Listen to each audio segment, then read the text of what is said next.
আমাদের লফটে আসলে পাখি পাললেও অনেক পাখি মারা যায়, মাঝে মাঝে দু একটা পাখি মারা যায়। লফট বড় হইলে মাঝে মাঝে পাখি মারা যাবে, এটা স্বাভাবিক। তো আমাদের খুব পছন্দের একটা ঘুঘু মারা গেছে, দেখাই আপনাদেরকে, দেখা যায়। তো এই যে ফরফাসটা ওকে অ্যাটাক করছিল, আর পরে যা ওই মারা গেছে।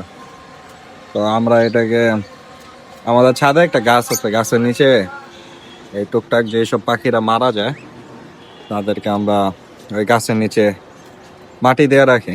পরে গাছটা দেখলে ভালো লাগে যে এটার নিচে আমাদের খুবই পছন্দের পাখিগুলাকে দেওয়া হয়েছিল, গাছগুলার পাতা হয়েছে। তো দেখে মনে হয় যে না, তারা তাদের স্মৃতিগুলো এখনো বেঁচে আছে।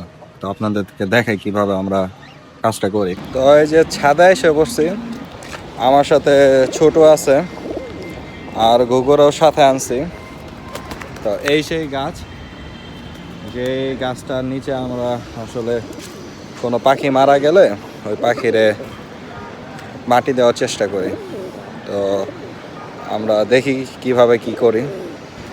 এই গাছটার নিচে আমি আর ছোট মিলা, এই যে ছোট আছে এখানে মিলা এই গর্তটা করছে, এখানে এই ঘুঘুটাকে মাটিতে দিয়ে দিব। আমরা কয়েকটা ফুল ছিঁড়ি, এখানে অনেকগুলো ফুল আছে, জিনিসটা যাতে দেখতে ভালো লাগে। হ্যাঁ,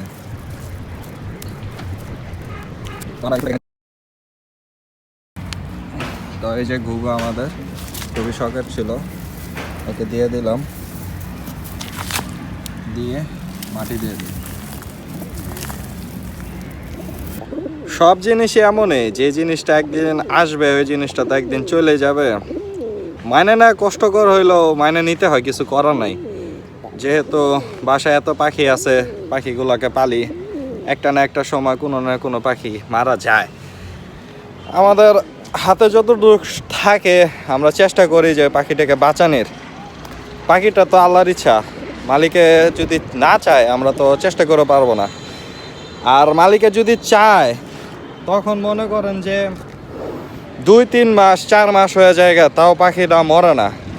এমনও হয় যে ফালাই দিতে চায় আমার ফ্যামিলি থেকে, যে ওকে ময়লা ঝুড়িতে করে ফালাই দিব, তারপরেও মনে করেন যে একটা সময় রিগেইন করে ডিম বাচ্চা করে।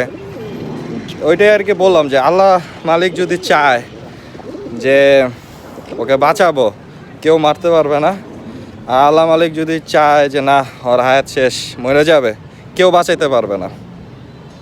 এই আর কি বিষয় আদি। তো ছোট আমার সাথে কাজগুলোতে হেল্প করে না আর কি, ডিস্টার্বই বেশি করে। হয় হেল্প তো কম করে, ডিস্টার্বই বেশি করে। তো ঘুঘুটাকে আমরা এখানে দিয়ে দিলাম। গাছটারে দেখলে তখন মনে হবে যে না, এই গাছে এখানে আবার কানের দুল একটা পরাই দিছি, বুঝছেন। তো এই গাছটারে যখন আমরা দেখব তখন মনে হবে যে না, আমাদের পাখিগুলা ওর দ্বারা বাইচে আছে, আর যত পুষ্টি আছে ওই হিসাবে বাইচে আছে, দেখে ভালো লাগবে গাছটাকে। গাছটার একটা ভ্যালু অন্যরকম।